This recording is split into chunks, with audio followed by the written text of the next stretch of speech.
গণ অধিকার পরিষদের তারেক বাংলাদেশের বিজেপিকে বিলাই বলে সম্বোধন করলেন। চলুন দেখে নেই গণ অধিকার পরিষদের তারেক বিজেপিকে নিয়ে কি বললো। চাঁপাইনবাবগঞ্জ সীমান্তে শিবগঞ্জ এলাকায় ভারতীয় বিএসএফ এখানে বোমা হামলা করেছে। ভারতীয় নাগরিকদেরকে নিয়ে বাংলাদেশের ভিতরে ঢুকে গাছের ডালপালা কেটেছে।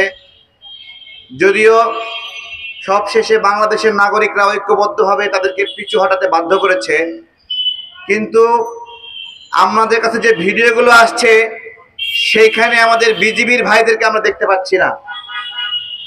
আমার বিজিবির ভাইয়েরা, আপনাদের দায়িত্ব কি?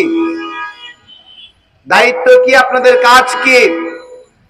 আপনারা এইরকম আচরণ করলে আমাদের ভ্যাট ট্যাক্সের পয়সা আপনাদের বেতনের জন্য দিতে আমরা রাজি না। যদি বাংলাদেশের পক্ষ হয়ে প্রতিনিধিত্ব করতে পারেন, বাংলাদেশের পক্ষে কাজ করতে পারেন, সীমান্ত সুরক্ষিত রাখতে পারেন, আমাদের নাগরিককে সুরক্ষিত রাখতে পারেন, আমরা তাহলে আপনাদের বেতনের টাকা আমরা দেব। কিন্তু যদি না রাখতে পারেন, আপনারা কোন গাধা আপনাদেরকে আমরা বসে বসে খাওয়াবো?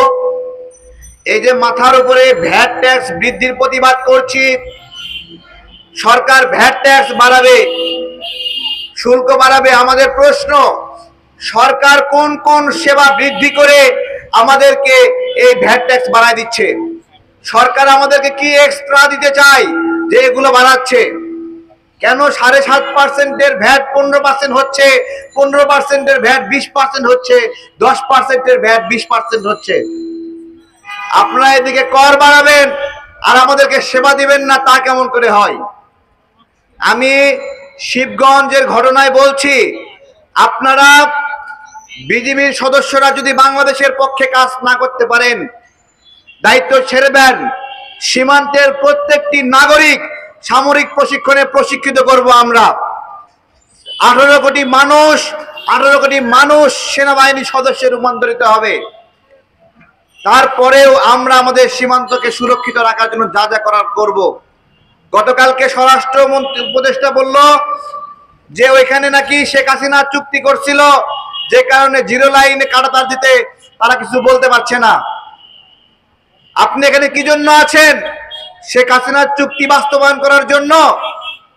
জিজ্ঞাসা করছি। সরকারকে বলছি, ভারতের সাথে সীমান্তে আমাদের পরাজিত হওয়ার কোনো উদাহরণ নাই। যদি আমার বিজিবি ওখানে পরাজিত হয়, তাহলে আমরা সরকারকে থাকতে দেব না। আমরা এমন সরকার চাই যারা সীমান্তকে সুরক্ষিত রাখবে, বাংলাদেশকে সুরক্ষিত রাখবে। আমরা চাই বিজিবি সাহসের সঙ্গে কাজ করুক।